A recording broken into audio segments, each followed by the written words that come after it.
Ok, c'est le moment de regarder Éric Coquerel face à Apolline de Malherbe sur BFM TV RMC. Bien sûr, Apolline de Malherbe, vous connaissez, hein, la nouvelle Jean-Jacques Bourdin qui a remplacé Jean-Jacques Bourdin. Éric Coquerel, pareil, vous le connaissez, c'est un membre de la France Insoumise. Très, très, très cool pour parler des questions économiques et budgétaires.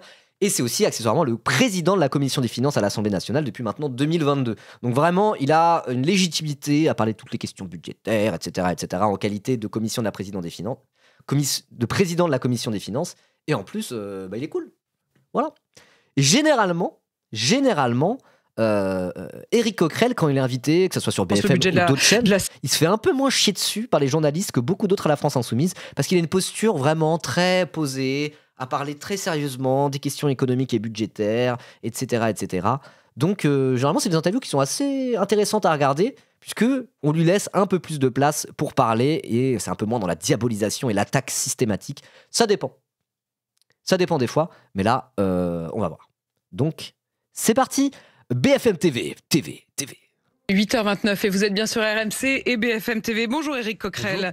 Merci d'avoir accepté de répondre à mes questions ce matin. Vous êtes le président de la commission des finances. Vous êtes également député LFI de Seine-Saint-Denis. Très nombreuses questions à vous poser dans cette journée qui est officiellement une journée de pause puisque c'est férié demain. Et pourtant, franchement, si vous pouviez avoir quelques heures de plus pour travailler sur ces deux budgets, le budget de la France, le budget de la Sécu, vous auriez apprécié pour une fois que quelqu'un veut bosser les jours fériés. On va le voir dans un instant, mais je voulais d'abord vous interroger. Oui, donc là, c'est un peu le bordel. Hein. D'un point de vue budgétaire, c'est que là, il y a le PLFSS en ce moment qui est débattu à l'Assemblée nationale. Donc, il y a des amendements pour modifier le texte, etc. Le PLFSS, c'est le projet de la sécurité sociale. C'est le projet de loi, c'est le budget de la Sécu, la sécurité sociale qui est séparé du budget de l'État. Il y a le PLF et le PLFSS. Okay, donc là, il y a la partie recette du PLFSS qui a été validée à l'Assemblée nationale. Mais en fait, il y aura un vote sur le PLFSS entier qui sera mercredi, si je dis pas de bêtises. Sachant que de ce que j'ai cru comprendre, le PLF, le budget de l'État, c'est vraiment séparé en deux projets de loi un petit peu séparés. T'as le volet recettes, volet dépenses. J'ai l'impression que les deux trucs sont séparés un petit peu dans le processus législatif. Là où le PLFSS, c'est un seul et même vote, mais il y a quand même un volet recettes. J'ai pas bien compris. C'est compliqué, c'est technique. Même le calendrier budgétaire, tu le trouves pas tel quel parce qu'en fait, ça change d'une année à l'autre. C'est un beau bordel. Donc c'est pour ça qu'on va regarder un peu Éric Coquerel qui va tenter de nous l'expliquer un petit peu. En tout cas, une chose est sûre, c'est que oui, c'est deux budgets pour le PLF, mais on est d'accord que le PLFSS, c'est un seul budget. Le SS, c'est sécurité sociale, c'est projet de loi de financement de la sécurité sociale. Oui, c'est ça, Boris. Ok, donc c'est bien ce que j'avais cru comprendre. Donc, petit résumé, avant de passer à la suite. En gros, il y a 3 lois qui doivent être votées. Il y a 3 lois budgétaires qui doivent être votées. Le projet de loi de finances volet recettes, donc en gros, quel impôt on va prendre ou pas, ça c'est le budget de l'État. Il y a le projet de loi de finances, toujours le budget de l'État, mais volet dépenses, réduction ou augmentation de la dépense publique, etc. Et le projet de loi de finances de la sécurité sociale, où là, il y a un seul vote pour les recettes et pour les dépenses. C'est bien ça. Ok. Et donc là, du coup, le projet recette du projet de loi de finances, il n'est pas passé, il n'a pas été voté, donc il a reparti au Sénat direct, comme s'il n'y avait pas eu les amendements, donc ça pue la merde. Et pour le projet de loi de finances de la sécurité sociale, on le saura mercredi, est-ce qu'il est voté? Sinon, pareil, ça va partir au Sénat tel quel. Non, il y a plusieurs volets pour le PLFSS aussi. Oh, c'est chiant! Oh, la politique parlementaire, c'est relou. Et vous savez quoi? Tant pis sur les détails, on va voir Éric Coquerel, ce qu'il nous dit, mais il y a bien 4 parties, donc il y a projet de l'État, budget de l'État, budget de la Sécu. Et pour chacun, il y a recettes et dépenses. Ok. Bon, on va voir. Cette fameuse lettre, la lettre dite secrète, c'est en tout cas telle... C'est quoi cette histoire de lettre secrète? Donc, de toute façon, ils vont parler du budget juste après, on va essayer de comprendre un petit peu. Chaque PLF a un volet finances et un volet dépenses. Ok, c'est le cas pour les deux. Du coup, qu'est-ce qui est voté mercredi, là? C'est le volet dépenses du PLFSS qui est voté mercredi? Sachant que le volet recettes, il est passé, lui. Oh, je comprends.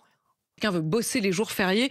On va le voir dans un instant, mais je voulais d'abord vous interroger sur cette fameuse lettre, la lettre dite secrète, c'est en tout cas telle qu'elle est estampillée, cette lettre de Bruno Le Maire à Emmanuel Macron qui l'alertait, c'était juste avant les européennes, juste avant la dissolution, sur les dérives des comptes publics, cette lettre qui est restée lettre morte puisqu'elle n'a pas obtenu satisfaction. Mais Bruno Le Maire, il dit de l'immense merde en fait. Bruno Le Maire, il dit de l'immense merde, il est en mode genre « Moi, je le savais, je voulais prévenir Emmanuel Macron en tant que président, en tant que ministre de l'économie. » Mais tout le monde le savait que leurs prévisions de merde. Donc, rappel de ce qui s'est passé. Ils avaient des prévisions, ils tablaient sur une certaine croissance. Et donc, du coup, s'il y avait une telle croissance, ça relançait la consommation. Enfin, il y avait plus de consommation et donc plus de TVA. Et en gros, il y a eu un déficit qui était beaucoup plus élevé que prévu parce qu'ils avaient fait des mauvaises prévisions. Ils avaient prévu beaucoup plus de croissance que ce qui était censé se passer. Ok ? Et donc, patatras après les européennes, comme par hasard, après les européennes, là, on apprend qu'en fait, le déficit va être bien plus élevé que ce qu'ils avaient prévu, parce qu'en fait, ils avaient des mauvaises prévisions, notamment de prévisions de croissance. Ok ? Donc ça, c'est ce qu'a fait Macron. Mais en vérité, Macron savait très bien, et tout le monde savait très bien que leur prévision de croissance était de la merde, et qu'en fait, le déficit allait être beaucoup plus élevé que prévu en 2022. Et en 2024, pardon, c'était en 2024. Et pourquoi je vous dis ça? Parce que je dis, j'ai un ami là qui bosse à la Cour des comptes, etc. Enfin, qui dépend de la Cour des comptes, mais il bosse dans un truc, un conseil de je sais plus quoi, qui justement fait des prévisions, et pour dire est-ce que les prévisions du gouvernement sont bien ou sont pas bien, et ils donnent leur avis là-dessus. C'est à titre purement consultatif. Et eux, ils avaient dit en 2024, nous, nos prévisions de la croissance, c'est pas celles qu'utilise le gouvernement. Attention, attention, parce que cette histoire, ça pue la merde. En mode, les prévisions de croissance présentées par le gouvernement, Direction générale du Trésor, non, c'est un autre truc, Mais ça dépend de la Cour des comptes. Je crois que c'est peut-être Conseil haut de finances publiques, je sais plus exactement comment ça s'appelle. Mais en gros, ils font des rapports qui sont publics et qui sont censés être faits aussi pour le gouvernement, pour leur dire, voilà, nous, notre avis qu'on donne sur votre budget et sur vos prévisions économiques. Voilà. Et donc, du coup, ils étaient en mode, déjà, en 2024, c'était pas juste Bruno Le Maire, hein, ce conseil-là, que Emmanuel Macron connaît très bien et que Bercy connaît très bien, le ministère de l'économie et des finances, etc. Sur la base de ce rapport, déjà, il y avait écrit noir sur blanc, attention, vos prévisions de croissance, elles sont trop élevées, ça va pas se passer comme ça, donc le déficit, il risque de s'envoler, d'être plus élevé que prévu. Donc ils le savaient tous très bien. Bruno Le Maire le savait, Macron le savait, tout le monde le savait. Ce qui s'est passé, c'est que la Macronie a mis l'info sous le tapis, parce qu'ils étaient en mode, ça va nous foutre dans la merde pour les européennes si on voit qu'on a fait exploser le déficit. Et si on voit que notre politique budgétaire n'a pas amené la croissance qu'on espérait. C'est aussi simple que ça. Et donc, du coup, ils ont mis sous le tapis. Et là, Bruno Le Maire, il se réveille 1 an et demi après en disant moi, j'avais prévenu, hein, c'est pas de ma faute. Mais toi, t'avais prévenu, mais toi, tu savais comme tous les autres. Macron savait comme tous les autres. C'est la Macronie dans son ensemble qui a décidé de mettre ça sous le tapis. Voilà. Vous aviez connaissance de cette lettre, vous? Oui, puisqu'en fait, ça a été évoqué lors de la commission d'enquête que je présidais sur l'explosion des déficits et surtout le fait qu'il n'avait pas été annoncé. Et Bruno Le Maire l'avait évoqué, donc j'avais connaissance de cette lettre. Donc c'est un peu, enfin, la lettre elle-même. Oui, c'est ça. Le pote dont je vous parle, il travaille, c'est ça. Je crois que c'est le Haut Conseil des finances publiques. Le Haut Conseil des finances publiques est en France un organisme de conseil budgétaire indépendant placé auprès de la Cour des comptes. C'est ça. Créé par blablabla. Il est chargé d'apprécier le réalisme des prévisions macroéconomiques associées au texte financier et la cohérence de la trajectoire des finances publiques avec les engagements européens de la France. Donc c'est bien ça. Le pote dont je vous parlais, il travaille au Haut Conseil des finances publiques et le Haut Conseil des finances publiques, en 2022, a dit on n'approuve pas vos prévisions de croissance. On ne les approuve pas. Revoyez vos prévisions à la baisse parce que là, il y a un truc qui fonctionne pas en fait. Vous allez vous prendre une mauvaise surprise. Voilà. C'est une révélation, mais par contre, l'histoire, c'est un secret de polichinelle parce que c'est clair que Bruno Le Maire, que j'ai côtoyé pas mal de fois à ce moment-là, puisqu'il était ministre de l'économie, avait non seulement alerté, c'est la réalité, sur la dérive des comptes publics, mais il avait demandé, comme moi d'ailleurs, un projet de loi de rectificatif, c'est-à-dire qu'au lieu de procéder à des annulations de crédit comme on fait, c'est-à-dire de manière indolore, un peu comme ça, sous le boisseau, vous décidez d'annuler des crédits que vous avez votés. Hein, c'est un exercice auquel se livrent les gouvernements depuis 2-3 ans. Eh bien, on passe avec un débat au Parlement qui permet non seulement de débat de dépenses, et c'est pour ça que moi je voulais absolument que ça soit le cas, mais aussi des recettes. Bon. Et il n'a pas eu gain de cause. Mais je voudrais dire une chose, il y a eu cette lettre, mais il y en a une autre qui est passée plus inaperçue. Laquelle? Et une lettre qu'il a écrite. Des révélations de Monsieur Coquerel. Écrit en novembre 2023, excusez-moi, je me remémore le moment. Avant. À Elisabeth Borne, juste avant qu'Elisabeth Borne annonce un 49.3 sur le budget de l'État. Et dans cette lettre, il dit la même chose. Il annonce même qu'il va très certainement falloir annuler 10 milliards d'euros supplémentaires par rapport au budget dont on était en train de discuter. Oui, c'est ça, Geoffroy Le Roux de Béziers, exactement. Ils avaient annulé 10 milliards sous Attal. C'est ça dont on parle. C'est fin 2023, donc c'est juste avant les autres. C'était sur le budget 2024. Rappelez-vous, il y a eu le budget 2024, donc fin 2023, après les européennes, puis après la dissolution de Macron. Et à ce moment-là, il y avait ce truc de mais attends, mais c'est à partir de là où il y a eu ce narratif médiatique qui a commencé à se généraliser de il y a un immense problème de dette dans ce pays et c'est pas possible. Là, le déficit s'est envolé. Il faut faire quelque chose. Austérité. C'est à partir de ce moment-là qu'il y a eu le déficit qui a pété tous les records. Et tout ça, c'est sur la base de ces arrangements et de ces mensonges de Macron et ses sbires, quoi. Voilà, exactement. Voilà, dès le mois de janvier ou février, et il n'y a pas eu un mot. Et pourquoi a fait ça Macron? C'est très simple, parce qu'il pouvait pas dire bon bah le déficit va s'envoler, la croissance va stagner. avant les européennes. Ça aurait été se tirer une balle dans le pied par rapport à sa campagne des européennes, sachant que la campagne des européennes déjà était pourrie de la part de la Macronie. Ils ont perdu plein de sièges à l'Assemblée européenne. C'était Valérie Ayé, la tête de file. Elle avait aucun buzz, elle en a toujours aucun d'ailleurs, personne ne la calcule. Vous voyez. Et donc il a bien attendu après les européennes pour dire oups, oh non, le déficit s'est envolé, notre politique budgétaire pue la merde, zut. Bon bah je vais dissoudre. Voilà, Macron. Elisabeth Borne dans cette présentation de son budget à l'Assemblée. Donc, elle avait connaissance de cette lettre. Elle avait connaissance de cette alerte. Bien sûr. Tout comme ensuite Emmanuel Macron et Gabriel Attal, qui était le nouveau Premier ministre, avaient connaissance de ces alertes réitérées par Bruno Le Maire. Est-ce que alors encore une fois, c'est pas juste par Bruno Le Maire. Mais alors après, moi, je veux bien croire que Bruno Le Maire, effectivement, a juste été professionnel et étant genre bah oui, moi je le dis, vos prévisions sont mauvaises en tant que ministre de l'économie. C'est juste du professionnalisme que d'envoyer ce genre de lettres. C'est pas Bruno Le Maire a voulu sauver la République. Bruno Le Maire, il sert à rien. Mais juste par professionnalisme, effectivement, il a dit les prévisions sont mauvaises. Et tout le monde est en mode genre oui, on sait. C'est pas grave. On va quand même passer le budget en 49.3. Je pense que c'est ça, hein, Bruno Le Maire. De toute façon, il avait l'avis du Haut Conseil aux finances publiques. Il a fait son job, c'est tout quoi. Donc là, après, il se présente comme étant un lanceur d'alerte un peu, mais en vérité, comme a dit Coquerel juste avant, tout ça, c'était un secret de polichinelle. Tout le monde savait très bien que leur budget c'était de la merde. Ils l'ont passé quand même en se disant c'est pas grave, trust. Ouais, super. Voilà, s'il avait vraiment été ce lanceur d'alerte pour lequel il a envie de se faire passer, Bruno Le Maire, effectivement, il aurait dû démissionner à ce moment-là. Là, il arrive 2 ans après pour dire moi j'avais prévenu. Hein. Bon, bah, tu t'es même plus en politique. De quoi tu parles, Bruno? Allez, casse-toi là. Que le fait que ça n'ait eu aucune conséquence, qu'en effet, ça n'a été ni mentionné par les uns ni mentionné par les autres, qu'il n'y ait pas eu ce projet de loi rectificative qui aurait donc assumé en quelque sorte cette dérive. Débat. Est-ce que vous estimez, certains disent c'est une forme de mensonge. Ah bah, clairement. Oui. Ça veut dire qu'il y a un mensonge d'État. Oui, il y a une omission d'État. Donc vu la situation, il est plus politique, Bruno Le Maire, depuis 6 semaines. Alors non, il avait arrêté la politique déjà au moment quand il était plus ministre de l'économie, hein, donc ça doit faire déjà depuis 2024. Et il s'était retiré. Il est revenu vite fait dans un gouvernement qui a duré 14 heures. Il est reparti tout de suite. Donc en vrai, c'est plus compliqué que ça. Vu la situation, c'est-à-dire empêcher finalement l'Assemblée de discuter d'une situation concrète, réelle, dès 2023, bien évidemment. Il y a, en partie, on peut me dire que rétrospectivement, ça veut dire que le budget qui était présenté était insincère. Je ne sais pas si vous vous rappelez, mais... Il le dit dans la lettre noir sur blanc, voilà ce qu'il écrit notamment. Nous pourrions être accusés d'insincérité. Bien sûr. Il l'écrit à Emmanuel Macron. Il dit, Monsieur le Président, je demande notamment une loi de finances rectificative. Ouais. Sinon, on nous accusera d'insincérité. Bien sûr. Donc, du coup, je peux le faire aujourd'hui, puisqu'il l'expliquait. Mais il faut se rappeler qu'à ce moment-là, Pierre Moscovici, pour le coup... Merci Roankyo. Merci beaucoup pour ton prime. Ministère des Finances publiques, vous n'avez pas parlé d'insincérité, parce que c'est un peu l'arme nucléaire. Si vous parlez d'insincérité, ça veut dire que constitutionnellement, il faut arrêter ce qui est en train de se passer. Mais avait dit que pour lui, c'était pas très crédible ce qu'on nous proposait.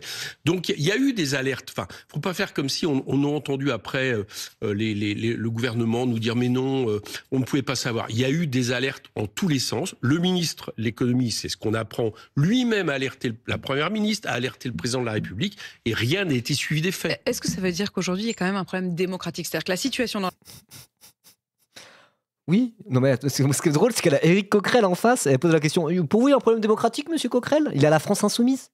La France Insoumise, ça fait depuis 2022 qu'ils sont en mode genre, il n'y a pas eu de vote de confiance, Macron se torche le cul avec nos institutions, c'est un antidémocrate, il a un rapport autoritaire au pouvoir. C'est ce qu'il dit tout le temps, c'est ce que dit tout LFI, quoi. Et là, Apolline de Malherbe, elle est en mode genre, il y a peut-être un problème de démocratie, non? Bah, il serait temps de se réveiller, madame. Oui. Après, bon, voilà, elle est dans son rôle de journaliste. Mais là, du coup, moi, je trouve qu'elle déroule le tapis rouge à Éric Coquerel, non? Non? Ça lui permet de dérouler son truc, c'est cool, ouais. Non, mais là, en même temps, c'est dans les situations, dans ce genre de contexte, Éric Coquerel passe juste à raison pour infiniment plus sérieux sur les questions budgétaires que la Macronie. Et oui. Et encore une fois, là, c'est autant au président de la Commission des Finances qu'elle s'adresse qu'aux militants de la France Insoumise, qu'aux députés de la France Insoumise, quoi. Voilà. Oui, il est souvent moins mal reçu que les autres, Coquerel. Tout à fait. Mais c'est parce qu'il est président de la Commission des Finances. Et c'est aussi l'attitude qu'il a sur les plateaux télé qui fait que lui, il est pas dans le... Lui, c'est la force tranquille, Coquerel. Vraiment, quand ils sont emmerdés, au lieu de dire « Quoi? Moi? Mais qui elle est celle-là ?» Au lieu de faire comme ça, Éric Coquerel, il est pas en mode... lui, il est en mode... il fait genre... Alors non, je vais vous réexpliquer, parce que vraisemblablement, c'est pas bien passé. Mais non, il y a un problème. Il a une attitude un peu comme ça qui fait que, je sais pas, c'est la force tranquille, je trouve. Voilà. Dans laquelle on est aujourd'hui, dont vous débattez... Pourtant, c'est pas un islamiste antisémite? Si, mais il parle bien quand on parle politique budgétaire, donc ça va.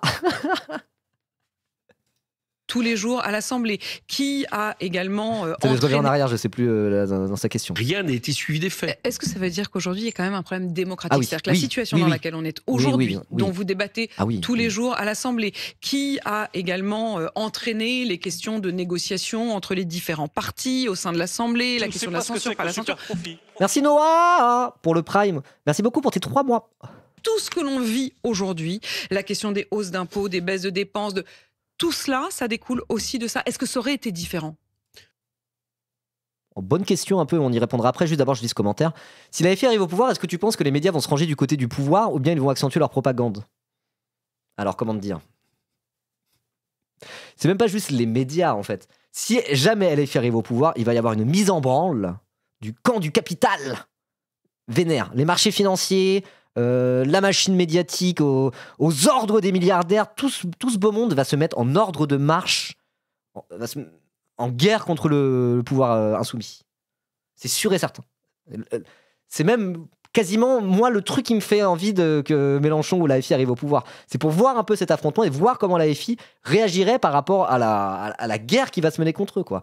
Il y aura l'Union européenne, les milieux patronaux, les marchés financiers, les institutions financières et les médias qui vont tous se mettre de manière coordonnée en ordre de marche pour aller se battre contre un Mélenchon au pouvoir, quoi. Et les racistes aussi, évidemment. Là, je parle plus sur l'aspect économique. Et les racistes, mais tous ceux que je viens d'écrire sont des racistes par ailleurs. Voilà, même pareil, comment la police, l'armée va réagir. Enfin, je veux dire, je pense qu'il y aura si jamais ça arrive, il va y avoir tout un front qu'on pourra appeler le front bourgeois réactionnaire, qui va se mettre en place contre le pouvoir insoumis, si ça arrive. Et moi, j'aimerais voir justement comment la FI assume ou non ce rapport de force. Mais du coup, ça sera rentré dans un rapport de force assez énervé. Et du coup, pour moi, c'est même propice à vraiment avoir un discours politique et à avoir une analyse à des moments, à une politisation saine de... Voilà, quoi. Vous voyez ce que je veux dire? Bref. Donc moi, non, si jamais la FI arrive au pouvoir, au contraire, hein, tous les groupes médiatiques qui appartiennent à des milliardaires, etc., ça va être full propagande contre eux, quoi. Voilà. Attendez, ça c'est la vidéo si LFI arrive au pouvoir? Oui, bah, j'hésitais à la mater ce matin, mais j'avais d'autres trucs à regarder, mais elle est dans mes marque-pages, hein. Je pense qu'on la regardera peut-être demain. Voilà. Ok, allez, on reprend. Donc du coup, sa question, c'était si jamais dès 2024, Macron avait décidé de prendre les recommandations de Bruno Le Maire, du Haut Conseil des finances publiques, pour ne pas passer un budget comme ça, est-ce que le verre antidémocratique n'était pas dans le fruit dès cette époque-là? Est-ce que ça aurait tout changé si c'était pas passé ça? Ok, bonne question, hein. Bonne question. Moi, je pense que le verre était dans le fruit même avant ces manigances-là, hein. Dès 2016, le verre était dans le fruit Macron. Oui, ça aurait été différent si l'Assemblée avait pu en débattre, mais si l'Assemblée aussi avait pu le voter, parce que je vous rappelle que c'était 2 années où il y a eu le 49.3 et l'Assemblée ne pouvait même plus voter le budget. Oui. Donc on a des gouvernements qui ont imposé des politiques minoritaires et on s'aperçoit en plus, en mentant, c'est quand même extrêmement grave. Et aujourd'hui, on s'aperçoit qu'on a un peu les mêmes problèmes sur ce qui est en train de se passer, qui va être le sujet suivant de notre... 2 points ensuite, justement, encore sur cette lettre. L'une sur... Mais c'est pas ça, c'est que c'était déjà les méthodes macronistes, du passage en force, du non-débat autour du budget. Et dès 2022, comme il n'y avait plus de majorité absolue, ils sont juste passés tout en 49.3 systématiquement, direct, sans réfléchir, sans même débattre. Il n'y a pas eu de débat, il n'y a eu aucun amendement qui est passé ou quoi que ce soit sur les trucs budgétaires. Et c'était à l'époque d'Elisabeth Borne, qui était connue comme Madame 49.3, précisément pour ces raisons. Et tous les 49.3 d'Elisabeth Borne, à part celui pour les retraites, c'était des 49.3 budgétaires. Et donc effectivement, ça a commencé en 2022. Et là où ils auraient aimé continuer après la dissolution de passer tous les budgets en 49.3, là ils sont trop fragilisés à l'Assemblée nationale, ils sont pas assez nombreux, ils n'ont plus une majorité absolue avec LR plus les macronistes, et donc du coup, eh ben, ils peuvent plus faire ça en fait. C'est juste que jusque-là, on peut voir ça comme ça. Jusque-là, la Macronie avait la majorité absolue à l'Assemblée, donc ils passaient toutes leurs lois et puis basta. Ils avaient tout pouvoir, entre guillemets. Ensuite, à partir de 2022, ils sont passés au forceps en 49.3 parce qu'ils savaient que LR ne les censurerait pas. Mais du coup, ils ont eu aucun débat démocratique, aucune vie parlementaire autour de ces textes budgétaires. Et à partir de 2024, patatras, là, ils n'ont plus du tout une majorité pour pouvoir faire ça. Ils ne peuvent plus utiliser le 49.3.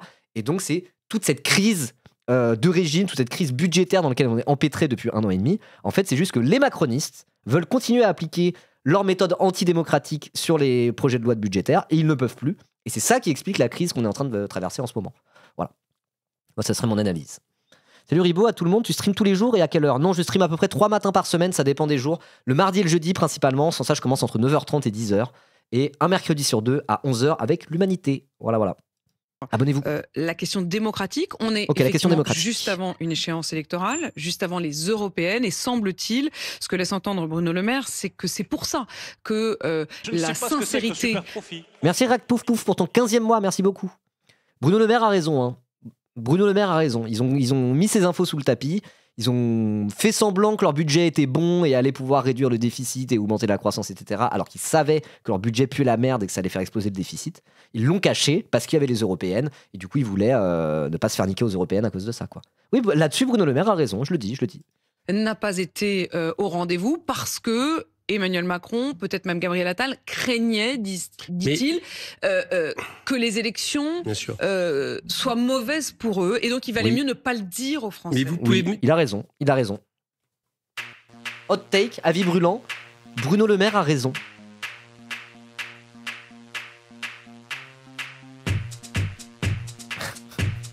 Ah là là, Bruno Le Maire. On continue à entendre parler de lui encore. Hein. Il est plus en politique, il est plus au gouvernement, mais il vit encore dans nos cœurs à jamais, je crois. Dire Emmanuel Macron, parce que ce qu'a montré aussi cette commission d'enquête, c'est qu'en dernière instance, il y a eu des réunions à l'Élysée. C'est la raison pour laquelle j'avais demandé à auditionner M. Colère. Qui finalement Monsieur Colère, qui était donc le secrétaire général de l'Élysée. Voilà, Tout à fait, qui a été le bras droit de Macron, le secrétaire général de l'Élysée. En gros, c'est le cabinet du président, on appelle ça le secrétariat général de l'Élysée. Et quand tu es secrétaire général de l'Élysée, c'est comme être le chef du cabinet du président. Donc c'est vraiment son bras droit. Et pendant 8 ans, c'était le même bras droit. Voilà. Et là, il s'est barré. Décidé de ne pas venir et je constate malheureusement que... Sans conséquence. Sans conséquence, alors que théoriquement, je vous rappelle que c'est puni par le code pénal de ne pas venir devant une commission d'enquête. Il n'est pas venu, soi-disant, parce que comme il est secrétaire général de l'Élysée, la protection qu'a le président de la République vis-à-vis de l'Assemblée le concerne. Moi, je suis absolument en désaccord avec ça, mais du coup, on n'a pas pu l'auditionner sur ces fameuses réunions. Qui a décidé? Qui a pris la décision? Et pourquoi, justement, de ne pas faire un projet de loi de fin de gestion, rectificatif, pardon. Le projet de loi de fin de gestion, ça va être dans quelques jours.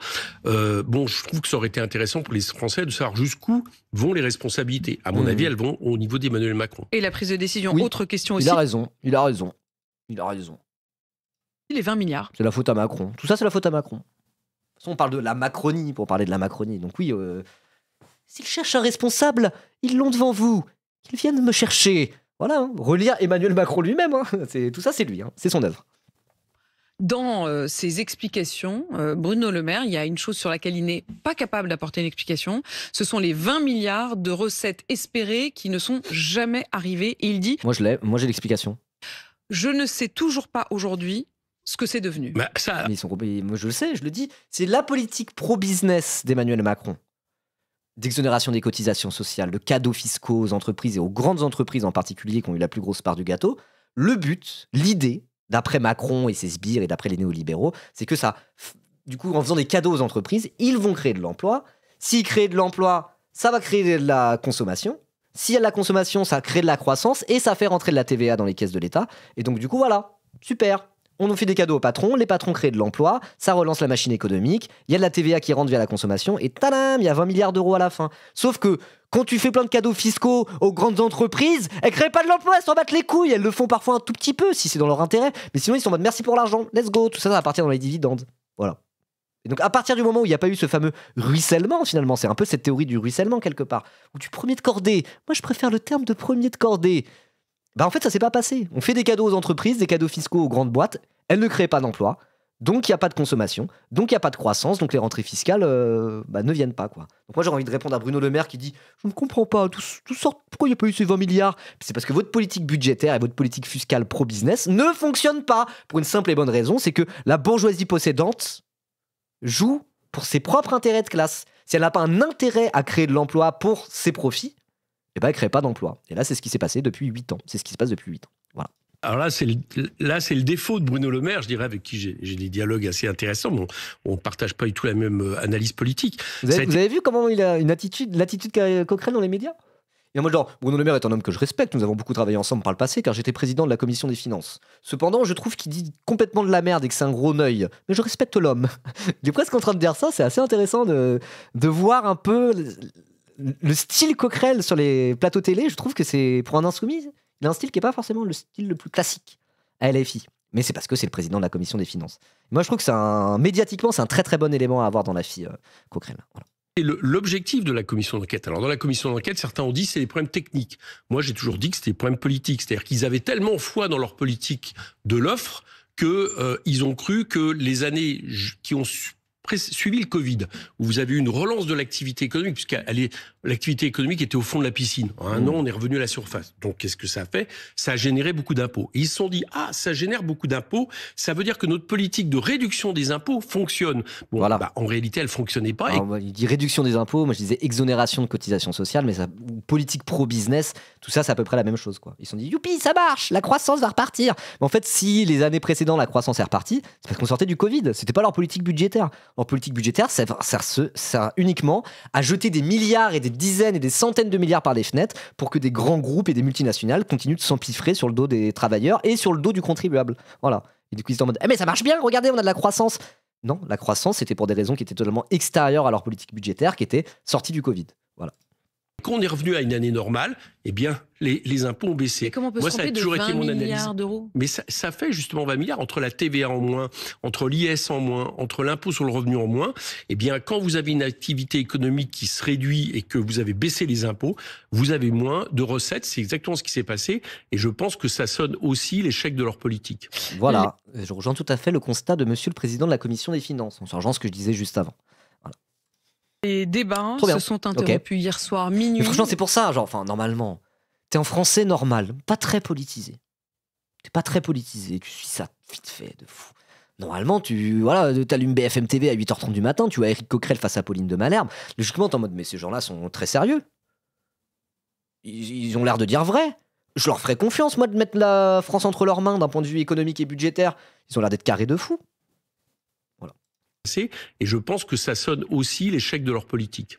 Les débats se sont interrompus hier soir minuit. Les débats Ok, donc là on repasse excusez-moi, la séquence budgétaire actuelle. Donc il y avait tout le début de l'interview pour revenir sur ce dérapage budgétaire du passé. Bruno Le Maire qui se dédouane d'avoir participé à tout ça, qui dit qu'il avait prévenu Macron. Je trouve que c'était intéressant de revenir aussi un peu sur cette séquence pour reparler sur le temps long de la politique budgétaire de Macron et en quoi c'est de la merde en fait. Voilà.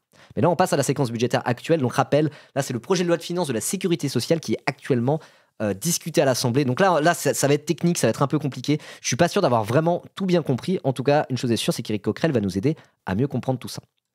Sur le budget de la Sécu, dont vous débattez donc en ce moment dans l'hémicycle.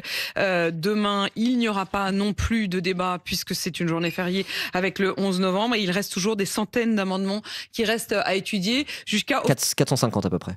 Officiellement, mercredi minuit. Est-ce que j'ai bon dans ce timing? Et est-ce que ça veut dire que concrètement... Je suis en mode... Je compte sur Éric Coquerel pour nous expliquer un peu ce qui se passe parce que j'ai pas tout compris. Même Apolline de Malherbe compte sur Éric Coquerel pour l'expliquer ce qui se passe parce qu'elle a pas tout compris. Hein. Même celle qui fait l'interview. Hein. Elle est en mode genre c'est bon, je me suis pas trompé. Ça va Éric, je me suis pas trompé. Moi je comprends rien vos trucs de budget, c'est trop technique. Ok. Budget. Vous en discutez pour du beurre parce qu'à la fin, vous ne le voterez pas. Ça veut dire en tout cas qu'il va partir au Sénat sans être voté au final. Donc ça va être peut-être un service rendu à ceux de l'opposition. On va y revenir, je pense notamment. Vous dites l'opposition, je précise pour ceux qui nous écoutent à la radio sur RMC, vous dites l'opposition en mettant des guillemets, voilà. Sous-entendu, qui s'auto-appellent opposition, voilà. Mais qui n'en sont plus. Oui, je pense notamment au Parti Socialiste qui a, largement œuvré à gagner du... Oui, ils ne sont plus dans l'opposition, le Parti Socialiste. Hein. Ils essayent de faire atterrir le budget, main dans la main avec le cornu. Effectivement. À perdre du temps dans des présentations d'amendements, en ne votant pas des amendements de suppression avec les qualités d'accord, ce qui permettait d'aborder les débats. Enfin bon, ils ont cautionné cette perte de temps du gouvernement. Le bilan, c'est qu'on ne va pas voter le texte final. Il y aura eu donc une partie votée, la partie recette. Okay. Ils ont voté d'ailleurs, avec 12 milliards de coupes budgétaires dans l'hôpital. Ils ont voté ça. De coupes budgétaires ? Attends, parce que c'est la partie recette. Ok, donc ça a été voté. Mais en gros, il y a une version finale recettes plus dépenses et celle-là, a priori, ne devrait pas être votée. 12 milliards, ouais. Ça veut dire qu'il y a eu une baisse d'impôts de 12 milliards, enfin une baisse des cotisations à hauteur de 12 milliards pour les caisses de la sécurité sociale. C'est ça que ça veut dire, vu que c'est sur la partie recettes. Et c'est toujours pareil, c'est en mode genre, non, on voulait couper de 20 milliards à la base. On a coupé que de 12 milliards, donc ça va le PS, ça va, c'est une victoire en fait. C'est grâce au PS tout ça. Et le PS a voté ce truc, oui, effectivement. Après, il y a une partie qui s'est abstenue et une partie qui a voté contre. ça. Bon, ce que je trouve quand même absolument incroyable vis-à-vis du mandat qui est le nôtre. Je vous rappelle qui est quand même le programme du nouveau c'est qu'effectivement il y avait un nous. Il y avait un nous. Il n'y a plus de nous puisqu'il n'y a plus en réalité de vie commune entre LFI et le Parti socialiste. Mais vous avez en effet été élu sur un programme commun. Voilà. Et qui évidemment n'est pas de permettre au macronisme de se prolonger et de appliquer sa politique antisociale. Donc ils ont voté la partie recette. On ne va pas avoir à voter le PLFSS, donc quelque part ils n'auront pas, j'allais dire, aller jusqu'à là. Et tout ça va partir au Sénat. Ça les arrange ? Ah bien sûr que ça les arrange. Ça les arrange pour deux raisons. Je comprends pas. C'est ce que je comprends pas. Qu'est-ce qui a été voté avec le PS, là, la partie recette ? Parce que là, du coup, si le vote de mercredi, il aboutit pas, ce qui risque de se passer, ça veut dire qu'en fait, ce qui a été validé, les amendements jusque-là qui ont été votés, ça passe pas et ça part en copie initiale au Sénat. C'est ça que je comprends pas. Il y a des petits détails là que j'ai pas bien compris. Hein. Là, vraiment, il faut commencer à être un pro en droit constit pour comprendre cette histoire. C'est un peu imbitable, quoi. Voilà. Alors oui, les écolos et le PC, c'est abstenu dans son immense majorité. J'ai pas bien compris pourquoi, je sais pas ce qui l'a amené à dire ça, quoi. Mais là, on est sur des trucs techniques. J'ai l'impression que le moment de vérité, ça se fera un peu plus tard, quoi. Voilà. Après, je le dis, le PS qui vote le truc de recette, ça veut bien dire qu'effectivement, ils ne sont plus dans l'opposition. Et ils se contentent, là, ils bossent avec la Macronie pour tenter de faire un budget macrono-compatible, du coup, et PS compatible. Parce qu'effectivement, ils sont en train de s'agréger dans un même bloc, le bloc bourgeois, quoi. Voilà. Non, c'est le gouvernement qui choisit les amendements. Ok. Donc ça risque de repartir en copie initiale, c'est ça ? C'est le gouvernement qui choisit ce qu'il envoie au Sénat. Si ce n'a pas été voté. Mais y compris pour la partie recette qui a été votée. Là, la partie recette partira pas comme ça au Sénat. Ça dépend du vote de mercredi. Mediapart a titré « Budget de la sécurité sociale, comment des macronistes et le PS vont éviter le vote à l'Assemblée ». Ok, c'est ça. D'accord, c'est ça. Ok. Donc bon, là, le truc sur la partie recette, c'est une chose, mais là, le vrai truc qui va se passer, c'est qu'a priori, le PLFSS ne sera pas voté dans tous les cas. Il partira, on ne sait pas sous quelle forme, au Sénat, mais c'est le gouvernement du coup qui choisira sous quelle forme il part. Donc s'ils veulent le mettre à l'envers, ou juste dire, bon bah voilà, la suspension de la réforme des retraites, on garde, mais par contre, il y a une méga cure d'austérité ultra vénère sur la sécurité sociale et le déremboursement des soins et les dépassements doublement de la franchise, etc. Ils le feront tout en disant, mais regardez, il y a quand même la suspension de la réforme des retraites, vous êtes contents, non ? Je pense qu'ils vont tenter de faire un truc comme ça, quoi. Ok. Le gouvernement peut garder les choses votées, mais il peut aussi ne pas les garder, du coup. Okay. Bon. On va voir. Mais là, ça va être dans les prochains jours. Les moments de vérité vont être dans les prochains jours, plutôt. Salut Elias, comment ça va ? Moi, la limitation des arrêts maladie, ouais. Mais ça, c'est plus sur le volet dépenses, je crois, du projet de loi de finances de la sécurité sociale. Il me semble. Je sais pas si ça a encore été voté. Mais dans tous les cas, même si c'est une version light du budget Le Cornu qui finit par être voté, enfin, qui finit par passer par ordonnance ou je ne sais quoi, dans tous les cas, ça sera toujours un truc où on fait des économies sur le dos des malades. Ça, c'est clair et net, dans tous les cas. Il fallait pas voter pour ça. Oui, du coup, la partie qu'il pourrait passer sans vote. C'est ça. Ouais, ils n'ont pas encore voté pour les arrêts et tout, mais là, a priori, ils n'auront pas le temps de voter, donc il y aurait quand même la partie de loi de finances, le projet de loi de finances de la sécurité sociale, volet recettes, qui lui partirait sous sa forme amendée au Sénat. Mais étant donné que le volet dépenses, on n'ira pas jusqu'au bout des débats, tout ça mène à rien, quoi. On en revient à tout ça. On en revient à cette conclusion, tout ça ne mène à rien.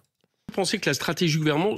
Alors, pour bien comprendre, je résume en 2 secondes. Oui, vous avez 2 budgets. Budget de l'État, budget de la sécurité sociale. Oui. Le budget de l'État, vous êtes obligé d'en avoir un. C'est la raison pour laquelle il y a possiblement, si jamais, par exemple, le budget actuel échoue, une loi spéciale qui restitue le budget de l'année précédente et permet, en gros, que l'État continue à payer ses fonctionnaires, pour ne pas qu'on se retrouve comme les États-Unis, par exemple, qui ne peuvent même plus payer leurs fonctionnaires. Ok, donc ça, c'est le fameux projet, c'est la loi d'urgence, je sais pas comment ça s'appelle, mais si jamais il n'y a pas de budget, enfin, normalement, s'il y a des 49.3 illimités sur les projets de loi budgétaires, c'est justement pour éviter de ne pas avoir de budget, parce que c'est un peu la loi la plus importante. En fonction du budget qui est voté, toute la politique du pays et va dépendre de ça. Donc, tu as une loi spéciale. Déjà, avant même la loi spéciale, tu as 49.3 illimité sur les textes budgétaires pour être sûr d'avoir un budget. Sans ça, ça fout la merde pour tout le reste, quoi. Premièrement, et si même avec les 49.3 et tout, ça passe pas, et qu'on n'a pas de budget à la fin de l'année pour l'année suivante, effectivement, il y a la fameuse loi spéciale qui permet de reconduire le budget d'une année sur l'année suivante. Voilà. Et ça, c'est pour le projet de loi de finances, pour le budget de l'État. Mais pour le budget de la Sécu, j'ai l'impression que ça marche même pas comme ça, quoi. Oui. Et après, voilà, s'il n'y a pas de 49.3, on peut le faire aussi par ordonnance.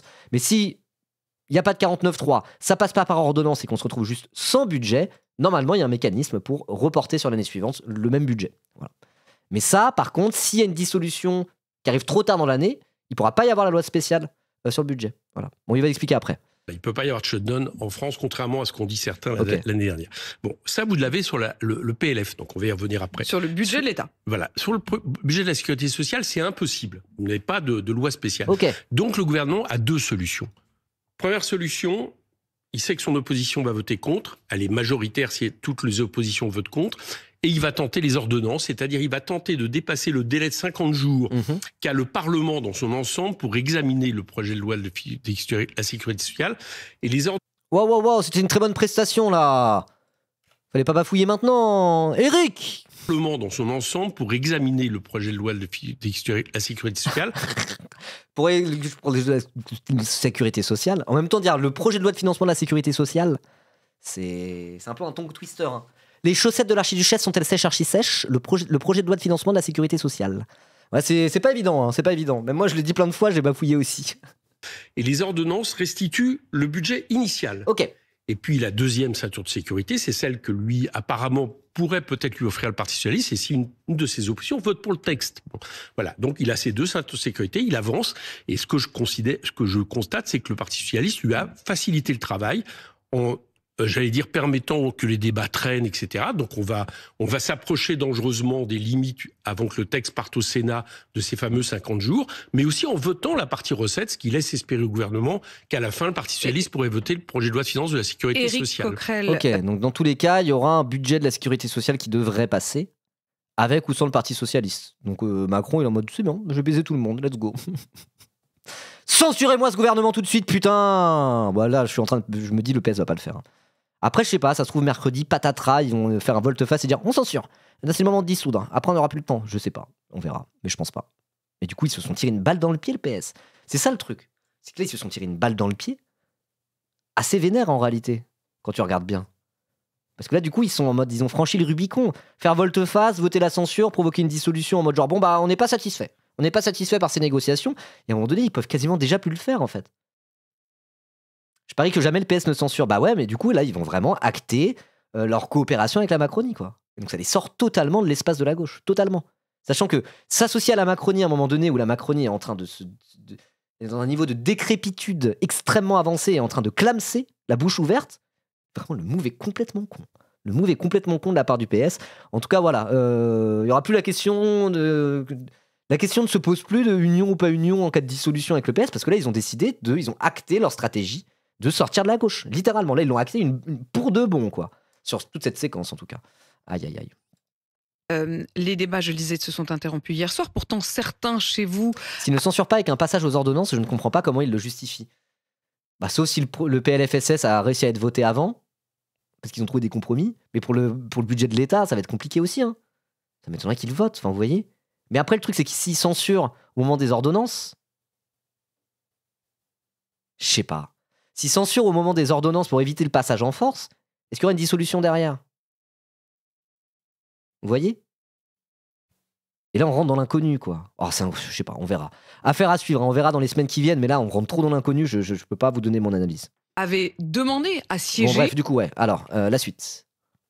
Qu'à la fin, le Parti socialiste pourrait voter le projet de loi de finances de la sécurité sociale. Éric Coquerel, les débats, je le disais, se sont interrompus hier soir. Pourtant, certains chez vous avaient demandé à siéger, y compris en bossant jusqu'à minuit et en recommençant le lendemain. Mais vous aviez dit, allons bosser aujourd'hui, lundi, ça n'est pas un jour férié, pour rajouter quand même quelques heures et pouvoir analyser d'autres amendements. Comment ça peut vous être refusé, ça? C'est des flemmards, les macronistes. Allez au boulot, les macronistes, là, c'est quoi ça? Oui, mais non, il y a le pont. Il faut travailler dans la vie, il faut savoir ce qu'on veut. Ils sont en mode genre, il faut que les Français travaillent plus pour relever le pays. Touche pas à mon pont, par contre. C'est un jour férié. Hein. Ah, c'est pas un jour férié, c'est un pont. Vous savez qui bosse le lundi, contrairement aux macronistes? Moi. Je vais peut-être même bosser demain, jour férié du 11 novembre. Alors, les macronistes, ça vous est quoi comme excuse? Un PLP comme moi? Un gauchiste pull-à-puce, fumeur de shit, à moitié alcoolo comme moi? Bosse sur le pont et bosse sur le jour férié. Bah bravo, c'est quoi votre excuse en fait, bande de flemmards? Je bosse demain aussi. Moi aussi, les élèves ont cours. Alors ça dépend, hein, des établissements, je crois où il y a un pont. Moi, levé depuis 4h30 du matin. Bah voilà, la France qui travaille. La France qui travaille, bah c'est des gros gauchistes PLP parfois. Maintenant, je vais dire PLP. C'est-à-dire pull-à-pisse, c'est comme ça que les flics de Sainte-Soline appelaient les manifestants écolos. Ils disaient, ah c'est des PLP, ça c'est du PLP. Ils traitent tellement tout le monde de pull-à-pis qu'ils ont un terme, comme dire FDP pour fils de pute, ils disent PLP pour pull-à-pis. Donc maintenant, moi, je vais le récupérer. Voilà, je suis un PLP. Je veux dire, dans le contexte de crise politique actuelle... C'est la séance, c'est la présidence de l'Assemblée qui décide ça. Il n'y a pas que des prolos ici. Moi, je suis petit bourgeois. Au sens marxiste et au sens de Bourdieu. Vous allez faire quoi? Voilà, moi je l'assume. Je suis petit bourgeois en termes de rapport à l'appareil de production. Et je suis petit bourgeois en termes de sociologie et en termes de capital, au sens bourdieusien du terme. Voilà. Au moins c'est clair, il n'y a pas de débat avec moi. On arrête à ce moment-là. Il y a eu un vote quand même tenté par Clémence Guettet, vice-président. Sur un petit bourgeois PLP, le pire de tous. Le pire de tous. Bon allez, bref, on se concentre. Oui, du coup. C'est ça. Je veux dire, dans le contexte de crise politique actuelle... C'est la séance, c'est la présidence de l'Assemblée qui décide ça, qu'on arrête à ce moment-là. Il y a eu un vote quand même tenté par Clémence Guettet, vice-présidente de l'Assemblée, et qui a quand même essayé de vérifier si dans l'Assemblée, parce qu'elle est décisionnaire, il y avait une majorité pour poursuivre, et malheureusement, il y a eu une majorité pour ne pas poursuivre, avec notamment les voix du Rassemblement national et du Parti socialiste contre les voix du reste de la gauche. Et du coup, on n'a pas pu aujourd'hui examiner le budget. Et quelle est la raison pour lesquelles aujourd'hui on ne peut pas examiner le budget? On est le 10 novembre, c'est pas un jour férié, les cérémonies c'est demain, parce qu'il est tradition que les députés puissent être dans leur circonscription. Voilà. Oui, voilà, alors pour le 11 novembre, j'étais en mode genre, bah alors les flemmards, on fait le pont? Alors que là, il y a urgence comme ça? Bon. Après le 11 novembre, je comprends que ça soit une journée particulière pour la République française, parce qu'en fait, la fin de la Première Guerre mondiale et que les différents élus, les différents députés puissent participer aux cérémonies officielles de la République, etc. Bon, ça c'est normal. Le RNPS est réel. On avait le temps de les examiner, donc tout ça est fait pour qu'à la fin on n'ait pas le temps de voter le texte. Moratoire pour appeler les petits bourgeois les PB, mais ça se fait déjà. Hein. Il y a des gens qui disent PB pour petits bourgeois. Hein. Vous avez jamais rencontré personne qui disait PB pour petit bourgeois? Vous savez qui disait PB pour petit bourgeois? Parce qu'à force de le dire tout le temps, il était obligé de dire PB. Mon pote de lutte ouvrière. Il disait, mais ça, c'est une façon de penser de PB, ça. PB avec un B, pas avec un D. JLM un PB? Non, pas un petit bourgeois. Alors, pour JLM, on peut le. Si, c'est un petit bourgeois, JLM. Il n'y a pas de souci avec ça. Les PB, un PB. Oui, ça peut être un PB, les PB, mais ça peut aussi ne pas être un PB. Ça dépend du petit bourgeois. Justement, c'est un peu le principe de la petite bourgeoisie dans le capitalisme. C'est que la petite bourgeoisie peut décider de se ranger du côté de la vraie bourgeoisie, entre guillemets, ou peut aussi décider de se ranger un peu du côté du prolétariat. Il y a des intérêts de classe qui sont parfois un peu ambivalents. Voilà. C'est un peu le principe de la petite bourgeoisie. On a un rapport au travail qui est différent et qui fait qu'on peut plus aller du côté des bourgeois, alors que parfois, concrètement, en réalité, on a un vécu qui est plus du côté des prolos. Vous voyez ce que je veux dire? Et justement, vers où la petite bourgeoisie va se diriger, plus vers quel côté de la barricade, quel côté de la lutte des classes la petite bourgeoisie va aller, ça peut être un paramètre extrêmement important dans un moment révolutionnaire, typiquement. Voilà. Bon, bref, on reprend, mais ouais, PB pour petit bourgeois, ça se dit déjà. Hein. Ça se dit déjà. De les examiner, donc tout ça est fait pour moi, je suis totalement un PB, moi. Le texte, c'est tout. Vous avez peut-être entendu Pierre Moscovici hier soir, il était sur BFM TV, et à propos de la question du budget, alors qu'il est le président de la Cour des comptes, il dit « Je ne suis pas ce spectacle ».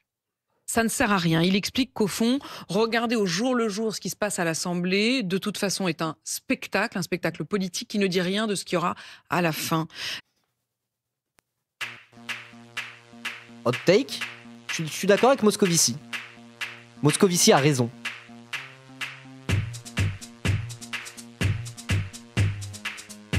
Je n'élaborerai pas. Est-ce que vous entendez ça? Non, mais oui, moi j'entends l'argument, c'est que c'est en mode...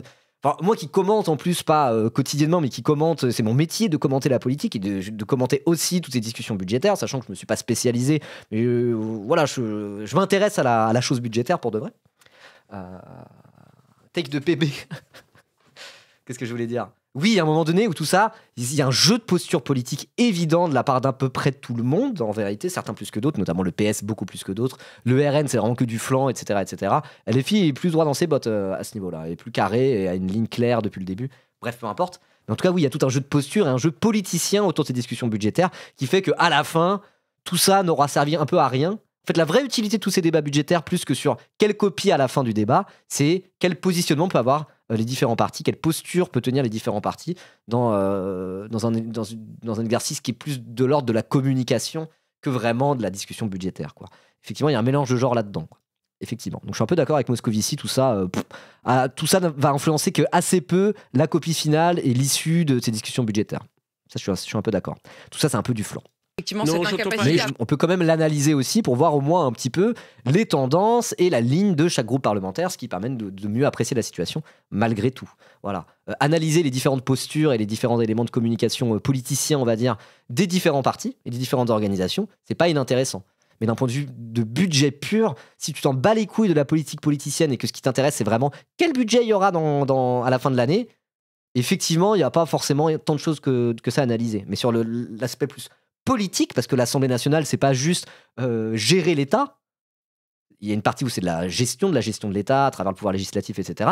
Mais aussi quelque chose d'éminemment politique. En tout cas, il est censé y avoir quelque chose d'éminemment politique dans les débats qu'il y a à l'Assemblée nationale. Mais c'est vrai que parfois, il y a une décorrélation entre la politique qui se passe vraiment à l'Assemblée et le résultat très concret des discussions budgétaires par rapport à la copie finale, quoi. Voilà. Donc là-dessus, je vois ce que veut dire Pierre Moscovici, mais moi je m'intéresse à la politique, je suis pas juste un mec qui s'intéresse au budget, donc en vérité c'est intéressant de regarder ce qui se passe à l'Assemblée nationale pour voir un peu les débats et voir les différentes lignes des uns et des autres. Voilà, c'est mon avis. Je trouve que c'est pas bien de la part de Pierre Moscovici, je vais vous dire. Voilà, exactement le mux. Sur la forme, c'est un peu du spectacle, effectivement, mais sur le fond, ça permet de voir un peu qui pense quoi. Exactement, on est d'accord. Encore président. Alors, qu'est-ce qu'il a à dire? Et je trouve que c'est pas bien de la part de Pierre Moscovici, je vais vous dire, parce qu'il est encore président de la Cour des comptes et du Haut Conseil des finances publiques. Il va bientôt. Ah, le fameux Haut Conseil des finances. Ah, mais ok, non, mon pote, en fait, c'est le larbin de Pierre Moscovici. Non, moi, genre, oui, j'ai un pote qui travaille au Haut Conseil des finances publiques. Son boss, c'est Moscovici, en fait. Oh, super. Bon, c'est très intéressant de discuter avec lui quand même. Puis c'est un gaucho, hein, c'est un gaucho.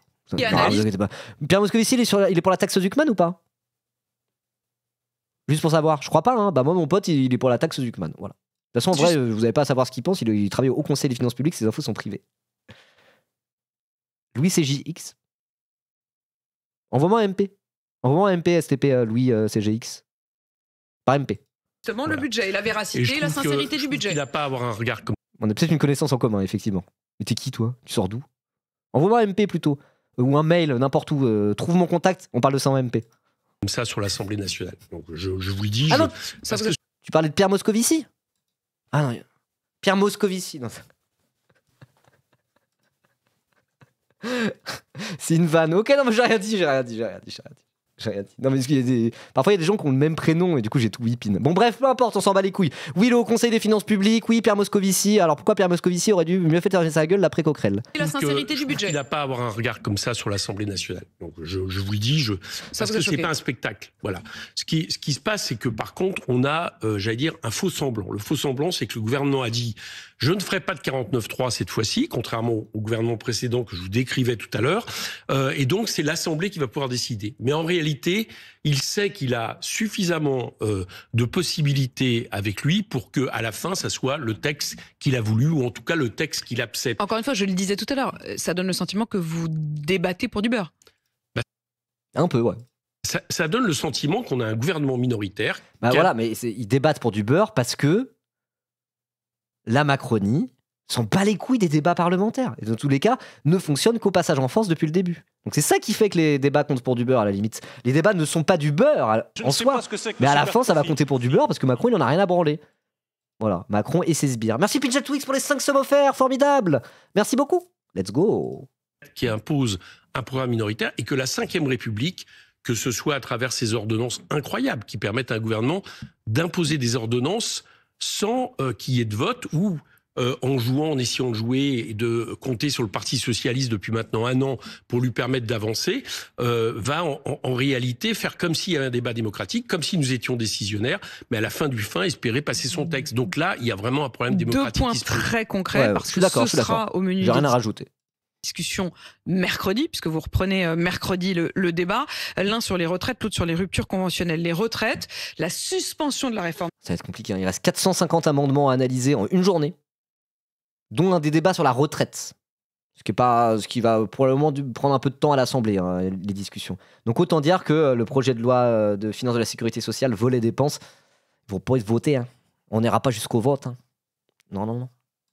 Des retraites. Et rappelle que quand on ne va pas jusqu'au vote sur ce genre de truc, ça part au Sénat et c'est en gros le gouvernement qui a la main sur quelle copie du texte part au Sénat. Donc on va se faire douiller le cul, quoi. Pour le coup, là-dessus, vous pouvez vous dire que le gouvernement a joué le jeu, puisqu'il a avancé cette discussion à mercredi pour être sûr que vous puissiez discuter, voter de cette question-là. Est-ce que c'est acquis au moment où on se parle que la suspension de la réforme des retraites passe ? Non, parce que c'est pas une suspension, excusez-moi, justement. Le président de la République lui-même a révélé le poteau rose.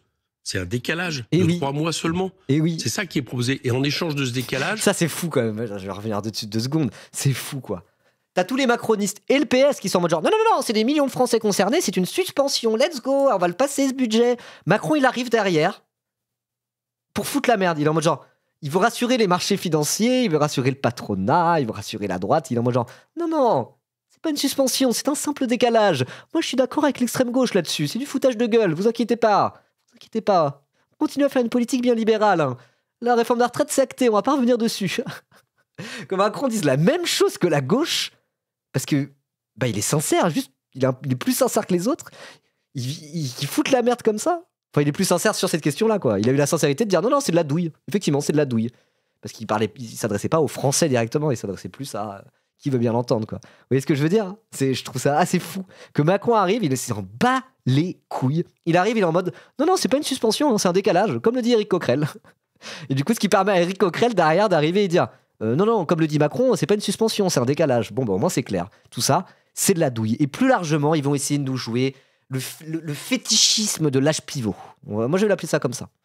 Il y a une espèce de truc de fétichisation de l'âge pivot, de l'âge de départ à la retraite, comme si c'était l'alpha et l'oméga de toute politique sociale, quoi. Oh, on baisse le remboursement des soins, les conditions de travail sont de pire en pire, le monde pue la merde, l'exploitation capitaliste dans toute sa splendeur, l'ubérisation de la société, la généralisation de l'apprentissage, le patronat qui se gave sur le dos des honnêtes gens. Mais c'est pas grave. C'est pas grave, regardez, on vous laisse la retraite à 62 ans. Vous allez pas chouiner, vous allez pas chialer pour ça. C'est un totem de la gauche, l'âge de la retraite. Pour des vraies raisons. L'âge de la retraite, c'est un symbole de notre sécurité sociale. La retraite par répartition, c'est au cœur de la sécurité sociale. C'est de loin le premier poste de dépense de la sécurité sociale, la retraite par répartition.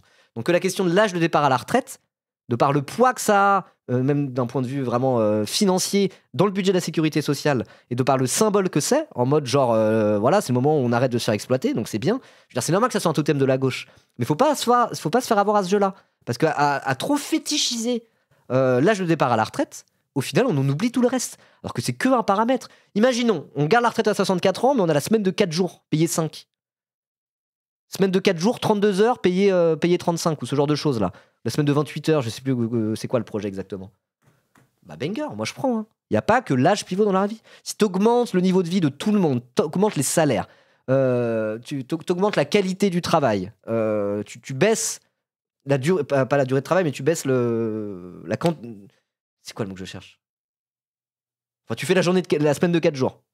T'améliores plein de trucs, mais en contrepartie, t'as la retraite à 64 ans. Franchement, nous, il y a plein de gauchistes qui seraient prêts à signer. C'est pas l'alpha et l'oméga de la politique sociale, l'âge de départ à la retraite. Et pourtant, vraiment, c'est tellement un totem pour la gauche pour des raisons historiques.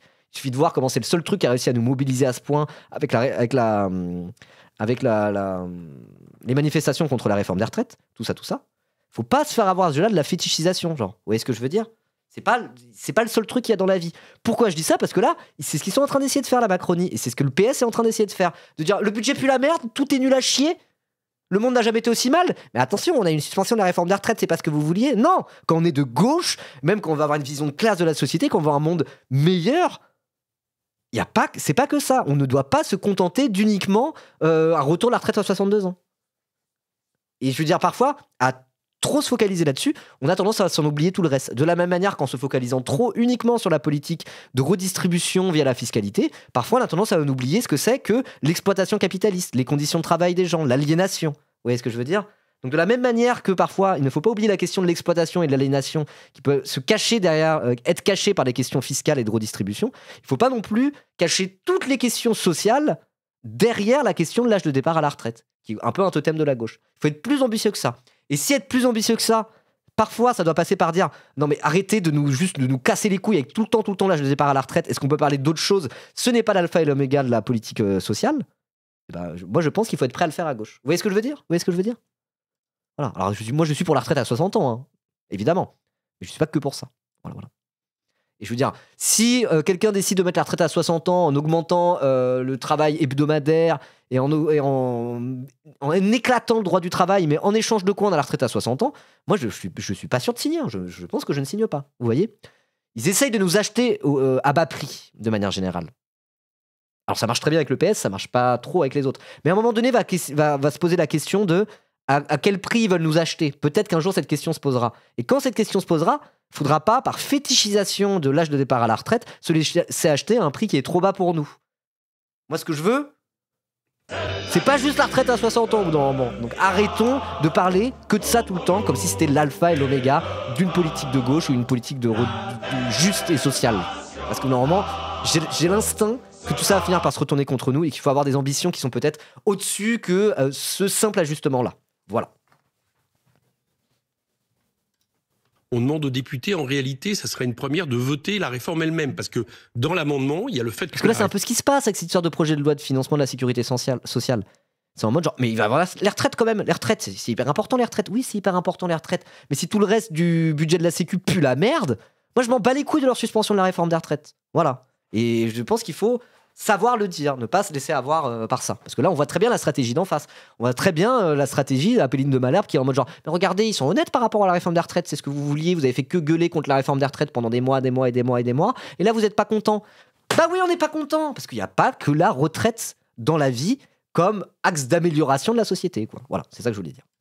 La réforme va continuer après. Donc ça veut dire que les députés sont appelés à voter un simple décalage de 3 mois, et en même temps, la réforme qui, pour l'instant, n'a jamais été votée à l'Assemblée, et pour cause, parce que l'Assemblée était majoritairement opposée.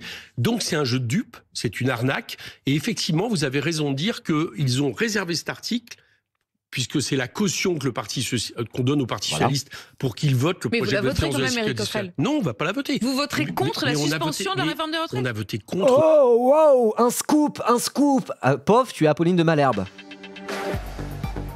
Un véritable séisme politique.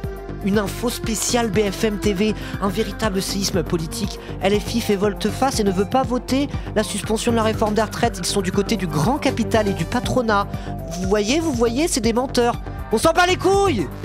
On s'en bat les couilles de vos trucs de cons. Pourquoi ils veulent pas voter ça ? Parce que c'est une arnaque, c'est une tentative de se faire acheter à bas prix par une Macronie qui veut sauver son cul. Ne jouons pas à ce petit jeu-là, c'est pas parce qu'il y a écrit réforme de retraite que c'est en mode on est obligé de voter forcément. Non, pas forcément. Justement, ça rejoint tout à fait ce que je disais sur ne se laissons pas avoir par cette fétichisation de l'âge de départ à la retraite. Éric Coquerel, il se laisse pas avoir, il est en mode allez vous faire foutre en fait. Non, voilà. Bref. Mais c'était pas la suspension. Vous avez vu la tête qu'elle a fait, moi genre mais non. Voterez quand même Éric Coquerel. Non, on va pas la voter. Vous voterez contre la suspension de la réforme des retraites. On a voté contre, mais c'était pas la suspension. Ne reprendrez pas les termes. Non, ce n'est pas la suspension. Même 3 mois pour mais on ceux ne va qui pas vont gagner 3 mois. Vous n'avez pas compris. Comme les syndicats le demandent d'ailleurs. Il y a une réunion à la CNAM, CGT, CFTC, CGC, FO. On dit qu'ils étaient opposés à cette mesure. Pourquoi ? Parce qu'ils sont pas fous. Ils savent qu'en échange d'un simple décalage de 3 mois, c'est-à-dire les gens seront appelés à partir de 3 mois plus tard. Et d'ailleurs, il est même possible, ça a été supprimé à l'Assemblée, mais il est même possible qu'au Sénat revienne le moyen de financer ces 3 mois qui serait de le faire payer sur les pensions des retraités. C'est-à-dire que les retraités paieraient en réalité par moins de pensions ce décalage de 3 mois. Il n'en est pas question. Ah ouais, j'avais pas vu le bandeau. Nous voterons contre Coquerel. Il vient d'expliquer pourquoi.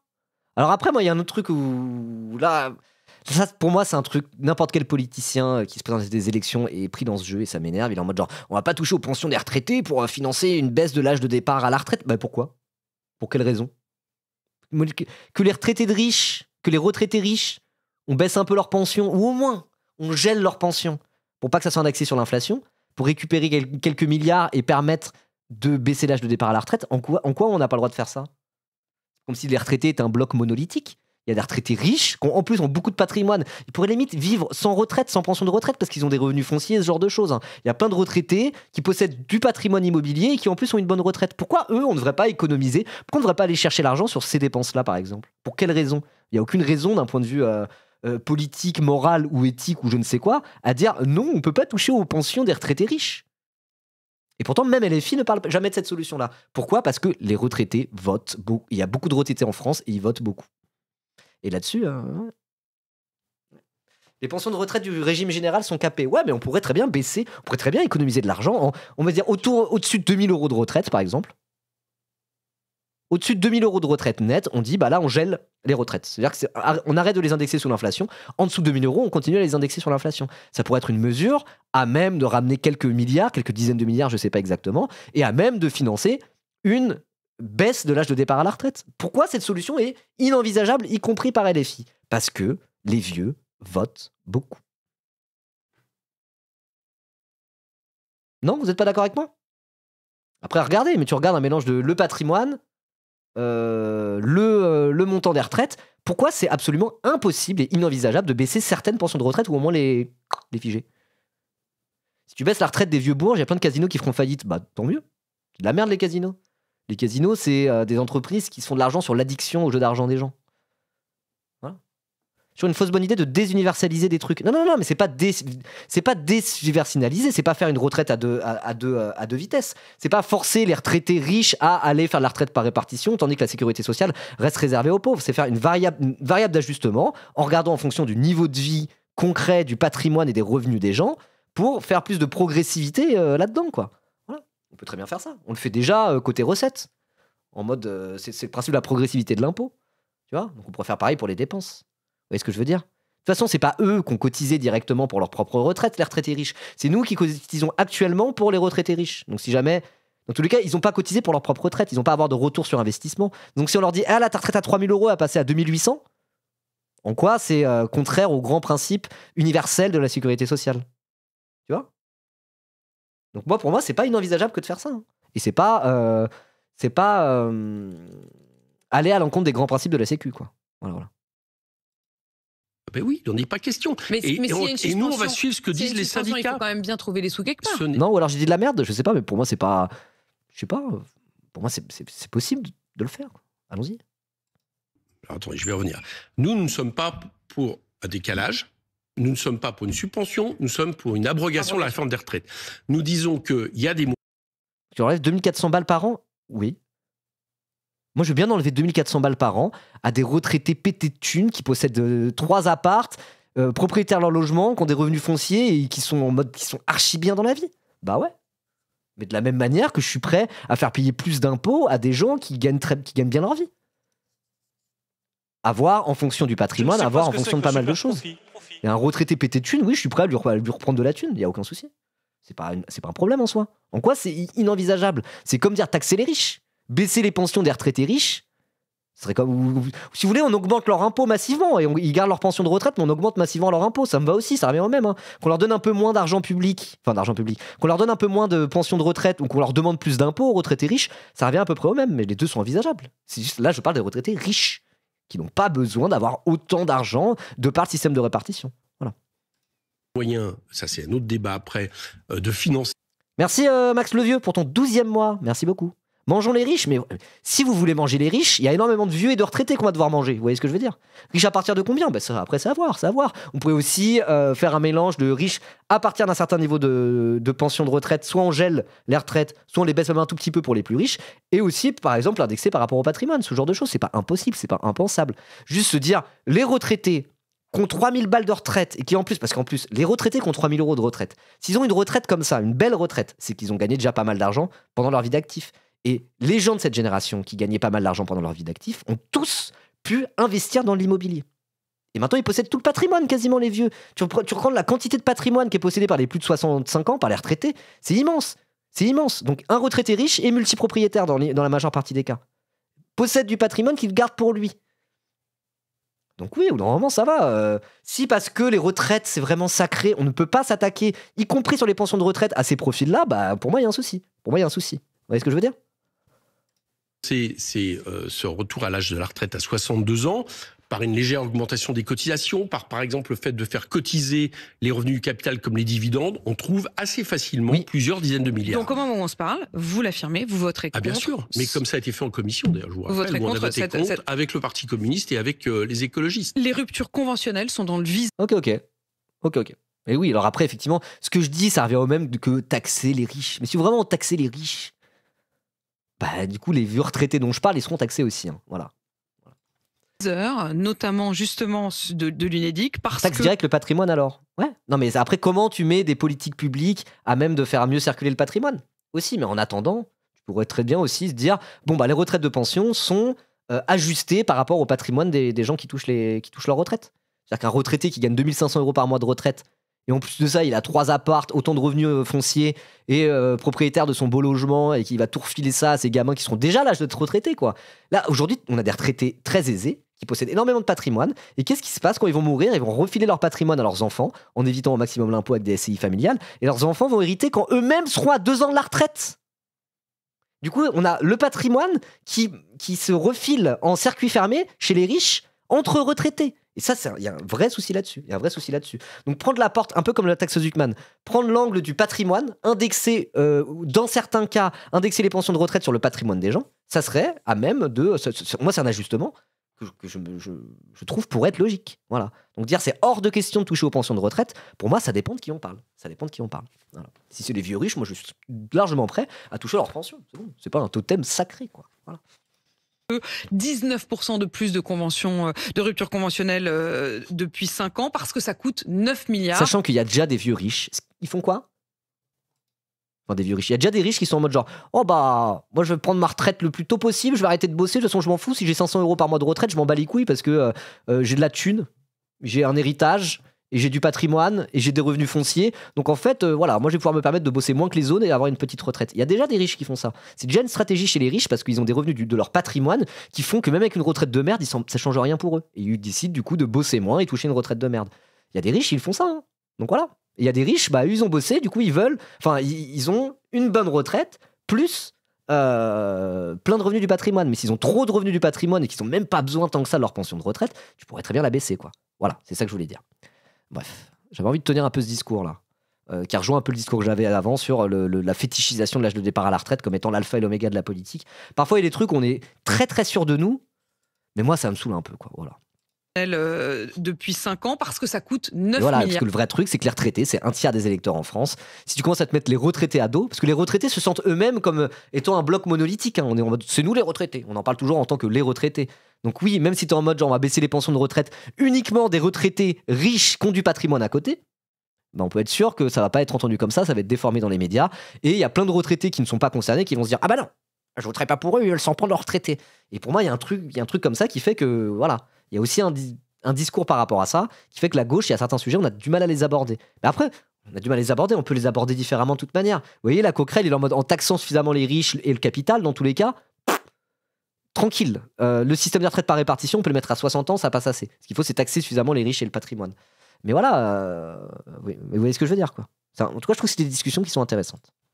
Les ruptures conventionnelles, maintenant tout le monde a bien compris, c'est ni la démission ni le licenciement, c'est une sorte d'accord ensemble, à l'amiable, pour s'arrêter. Mais ça donne droit au chômage derrière et ça coûte donc très cher à l'Unédic. Est-ce qu'il faut y mettre fin? Mettre fin aux ruptures conventionnelles. Ça coûte cher.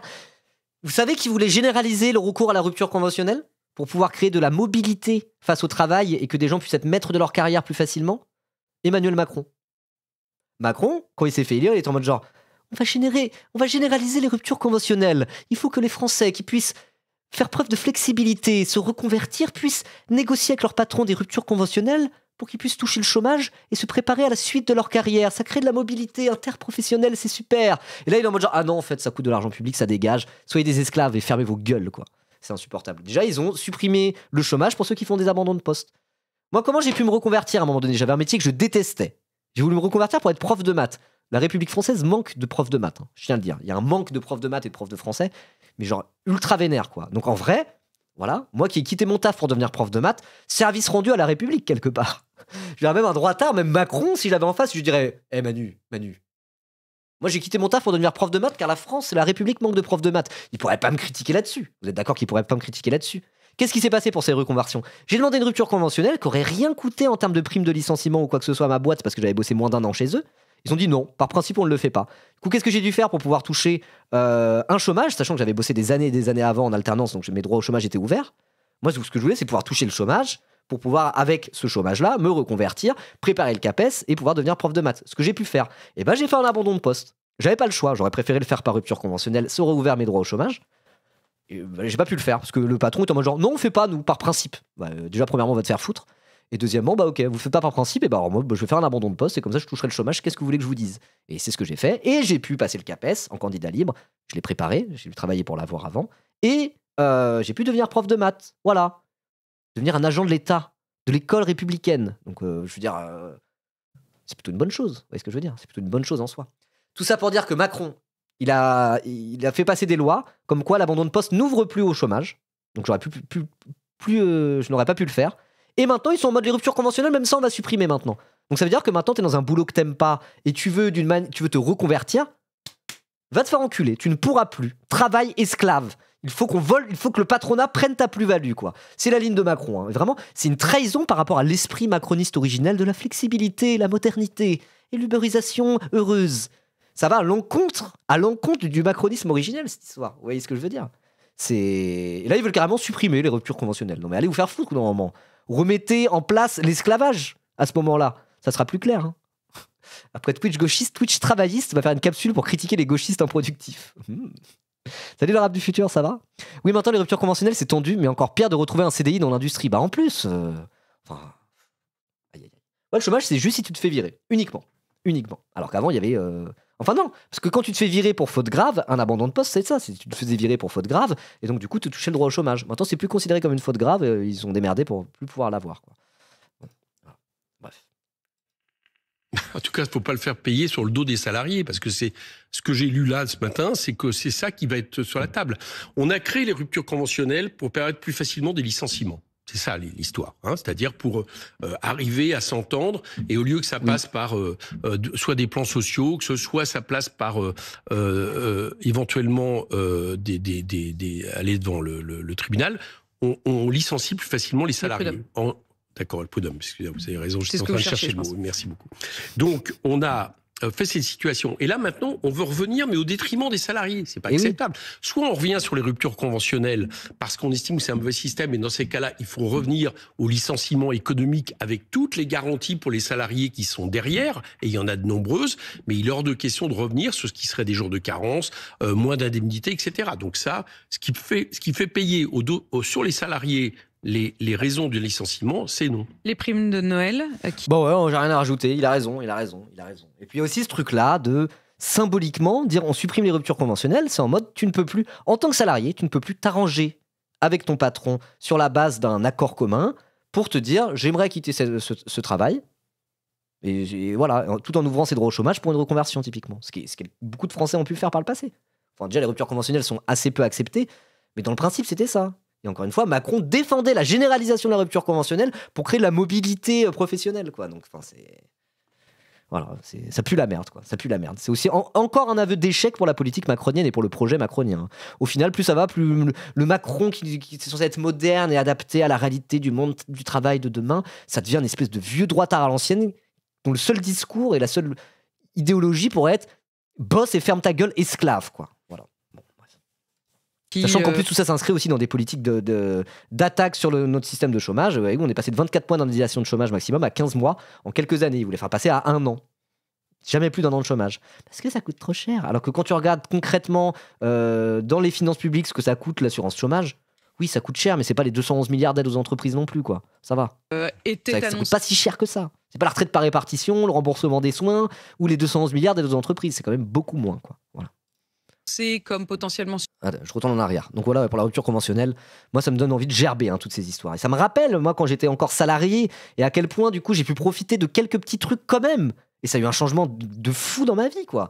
J'ai quitté un taf que je détestais, où je commençais à être dépressif, alcoolique et drogué à cause de tout ça, et je le dis très sérieusement. Hein. C'était à un moment donné, j'étais en train de péter un câble, ça m'a mis en dépression cette histoire. J'étais en mode, j'ai l'impression de perdre ma vie dans ce truc de con, il faut que je change de taf. Je vais devenir fou. Du coup, pour devenir prof de maths, il y a des avantages, il y a les vacances scolaires, mais prof de maths au collège c'était en 2020 à l'époque. Voilà, je mettais les pieds à un endroit où je savais très bien que les conditions de travail n'étaient pas parfaites. Mais juste, voilà, j'étais en mode, j'avais un problème de sens dans ma vie, j'étais en mode, je perds mon temps dans ce travail que j'aime pas, et surtout qui m'ennuie toute la vie, où je passe ma vie à m'ennuyer dans ce bureau de merde où j'ai l'impression de n'avoir rien à foutre là. Il y avait un truc qui était profondément, qui était intime, une question de sens, etc. Et le fait d'avoir pu toucher le chômage et préparer ma reconversion pour devenir prof de maths, certes, j'avais pas un métier qui était facile tous les jours, mais au moins, je trouvais déjà plus de sens dans mon travail. Et je sortais de cet ennui mortel pour aller pour une vie plus stressante. Mais voilà, ça a été une amélioration, mais genre sans précédent de mes conditions de vie, en fait, tout simplement, quoi. Et moi, je dis ça en plus, moi, je suis pas le plus à plaindre, même économiquement. Je suis pas un prolo, quoi. Vous voyez? Et donc, du coup, moi, ça me fait penser à ça. Cette histoire de quand ils ont supprimé l'abandon de poste, enfin, quand ils ont supprimé l'ouverture au droit au chômage en cas d'abandon de poste, j'étais en mode bah putain, moi j'aurais pas eu ça, je sais pas ce que j'aurais fait, peut-être j'aurais pas quitté mon taf, et là je serais sous Xanax antidépresseur, aller tous les jours à bosser dans mon bureau pour l'automobile, à me faire chier comme une merde en me disant je passe à côté de ma vie, quoi. Donc c'est pour ça, moi là, j'ai un truc en mode au fond de moi où je suis en mode c'est honteux. C'est honteux. Et là carrément ils veulent supprimer les ruptures conventionnelles, qui est encore un pas de plus dans ce chemin-là, quoi. Pareil, je l'ai fait une fois, ça m'a sauvé, mais ça sauve des vies, ce genre de possibilité de reconversion. Ça sauve des vies. Et quand il y a certains mécanismes, comme par exemple la rupture conventionnelle ou se démerder pour pouvoir avoir ses droits au chômage, pour pouvoir faire sereinement cette reconversion, bah, ça permet à des gens de franchir le pas et de tenter de se reconvertir. Si tu as 0 filet de sécurité, rien, tu dois être obligé de démissionner et 0 € par mois du jour au lendemain, et bah, y en a plein qui ne peuvent juste pas se reconvertir, ne pas commencer à faire un projet comme ça. Et donc du coup, ils restent dans le même job qu'ils détestent toute leur vie. Et à la fin, c'est la dépression, quoi. Et pour certains, le suicide, vraiment. Enfin, bref, moi, je suis... Ouais. C'est non. Les primes de Noël qui étaient annoncées comme potentiellement supprimées pour les célibataires sans enfants. Finalement, le ministre du Travail a l'air de dire qu'il serait prêt à renoncer à ce renoncement. C'était du bluff? Non, je crois pas que c'était du bluff. C'était on lance quelque chose, puis on regarde comment on réagit. C'est peut-être aussi des leurres pour montrer qu'on négocie. Il y en a eu nombreuses dans le gouvernement. Vous vous rappelez les 2 jours où on faisait travailler les 2 jours fériés. Voilà. Mais tout ça montre surtout une stupidité. Parce que stupidité. Oui. Cette politique est stupide. Je ne parle pas du ministre, je parle de la politique. Cette politique est stupide. Pourquoi? Parce qu'elle vise à faire en sorte que le pouvoir d'achat des Français baisse. Et figurez-vous, le problème que nous avons dans ce pays, c'est que la consommation intérieure, depuis 2-3 ans, baisse. Or, c'est le feu principal de l'activité économique. Tout ce que vous prenez... D'ailleurs, si je dis pas de bêtises, le PIB en France est calculé à partir de la consommation. Voilà. Donc, c'est hyper important, la consommation. Et en plus, la consommation, tu as à peu près 20% de la consommation qui part directement dans les caisses de l'État sous forme de TVA. La TVA, je le rappelle, sans compter les cotisations sociales, c'est de loin l'impôt qui rapporte le plus aux finances publiques. Ça rapporte plus que l'impôt sur les sociétés et l'impôt sur le revenu réunis. Donc, qui dit augmentation de la consommation dit amélioration des finances publiques. Voilà. Sur le pouvoir d'achat des Français, après... rejaillit en moins de croissance, en moins d'impôts, de recettes fiscales, de recettes de cotisation. Donc c'est une politique vous qui n'a pas de censurer. Oui, c'est la politique de l'offre, la politique pro-business qui fait que ça enraye la machine économique, on va dire, et qu'à la fin, tout stagne et tout est pourri, quoi. Comme si de filer de la thune à des milliardaires pour qu'ils créent de l'emploi, ça allait fonctionner, quoi, tout simplement. Politique de l'offre, politique de la demande. D'un côté, le projet néolibéral macroniste, de l'autre côté, le projet de LFI, qui est plus de l'ordre de la politique de la relance, de la demande, avec en plus tout ça axé autour de la relance par l'investissement dans les infrastructures écologiques de demain. En gros, c'est le programme de LFI, donc là, c'est pour ça qu'il dit c'est de la merde, sa politique de l'offre, c'est une politique stupide, et là-dessus, je suis totalement raison. Voilà. Si on comptait que ma consommation pour le PIB, j'aurais redressé la France, #Frozen. Oui, tout à fait. Et c'est vrai qu'il y a toute une partie de la consommation, mais du coup qui n'est pas soumise à la TVA et qui n'est pas soumise non plus à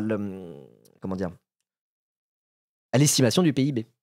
Donc tout ce qui est fait au black, on va dire, notamment par exemple le narcotrafic, l'argent de la drogue. Voilà. Alors après, l'argent de la drogue, cela dit, quand c'est vraiment dans des gros réseaux, il finit par être blanchi. Donc en vrai, tout le Frozen que tu as acheté, si derrière il y a un mec qui tient un commerce de façade qui l'utilise pour blanchir l'argent du narcotrafic, en vrai, ça finit par retomber plus ou moins dans les finances publiques et être considéré dans le PIB. Mais de manière détournée. Et moins que ça le devrait. Voilà. Via le blanchiment d'argent. Bref. Ah bien sûr. Alors nous allons le faire. Surtout si on voit qu'on approche vers les ordonnances.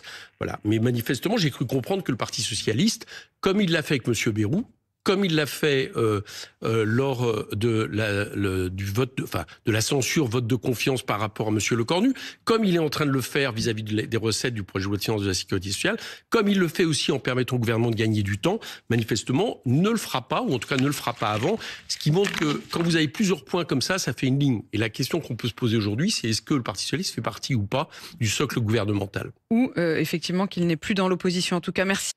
Bon, je crois que la réponse, on la connaît tous, hein. Est-ce que le PS fait partie de l'opposition? Non. Non. Alors, c'est plus le cas, hein. Là c'est officiel. Hein. Merci Éric Coquerel, président de la Commission des Finances et député LFI de Seine-Saint-Denis. Il est 8h48 sur RMC BFM TV. 8h20. Attendez, je mets ça de côté.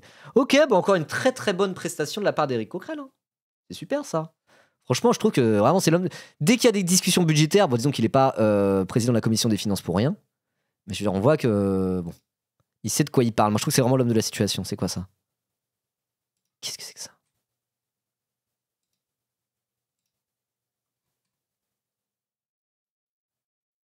Bon, on verra. Bon, bah en conclusion, je dirais quoi? Ouais, Éric Coquerel, très bon, hein. Très bon comme d'hab. Ça a permis d'un peu mieux comprendre les tenants aboutissants. Mais là, le truc, c'est que sur les discussions budgétaires, c'est un peu tout le temps les mêmes conclusions. C'est tout ça ne mène nulle part et le PS a trahi. Oui, on le sait.